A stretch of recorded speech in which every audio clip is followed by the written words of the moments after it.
I'm going to do just a little short video of the Kitchen Mama can opener.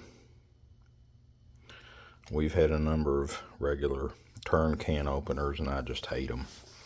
This one here we got a while back, and it's a one-hand deal. You put it on the can, push the button, and you can see it works its way around the can by itself. Really don't have to do anything else. Let it go around the can.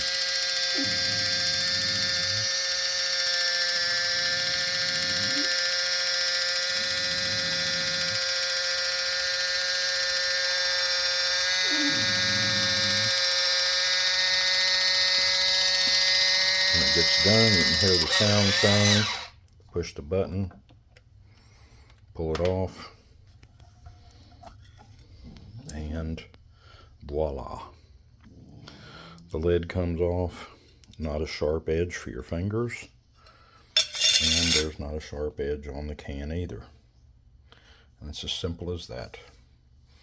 Like I said, once again, that's the Kitchen Mama can opener.